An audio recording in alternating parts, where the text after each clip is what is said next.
নওদা গ্রামের ১ নম্বর প্রাথমিক বিদ্যালয়ের ঠিক সামনে দিকে হারাদ্দার সাইকেল মেরামতের দোকান। পুরনো টিনের চাল, ভেতরে তেল কালি মাখা যন্ত্রপাতি আর বাইরে ছড়ানো ছেটানো টায়ার টিউব।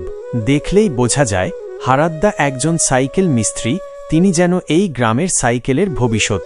দোকানের বাঁ পাশে সিমামের দোকান। উজ্জ্বল আলোর নিচে থরে থরে সাজানো মেয়েদের মনোহারি, নানা রঙের চুড়ি, ফিতে আর সঙ্গে জামা কাপড়, জুতো। হারাদ্দার তেল চিটচিটে দোকানের পাশে সিমামের এই দোকান যেন একটু রঙের ছোঁয়া দেয়। আর ডান দিকে ইমামের মুদিখানার দোকান। চাল, ডাল, তেল থেকে শুরু করে নুন, হলুদ সব মজুত। এই ত্রিভুজাকৃতির জায়গাটাই নওদার প্রকৃত প্রাণকেন্দ্র, বিশেষ করে বিকেল গড়ালে। আজও তার ব্যতিক্রম নয়। হারাদ্দা ঝুঁকে একটি সাইকেলের স্পোক বসাচ্ছিলেন। হঠাৎ তার নাম ধরে ডাক পড়ল, ও হারাদ্দা, কেমন আছো? পেছন ফিরে দেখেন রেজাউল শেখ।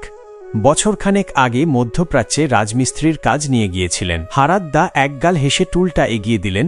রেজাউল শেখ, কতদিন পর? বসো বসো, আগে আড্ডা হোক, তারপর সাইকেল। বিদেশ থেকে ফিরেছিস, গ্রামের মাটি দেখতে কেমন লাগছে?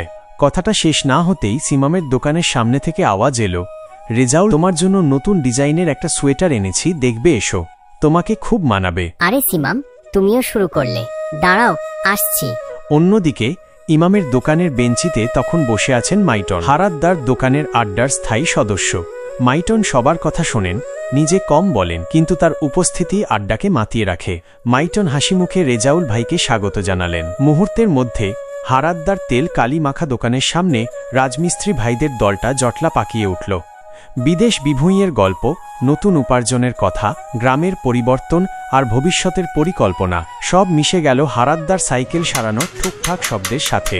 শওকত ভাই বললেন, জানিস মাইটন, বিদেশের কাজ ভালো, পয়সাও আছে, কিন্তু এমন করে খোলা হাওয়ায় বসে আড্ডা জমানোর শান্তি ওখানে পাই না। এইখানে এই হারাদ্দার দোকানের সামনে বসলে মনে হয় দম নিয়ে বাঁচলাম।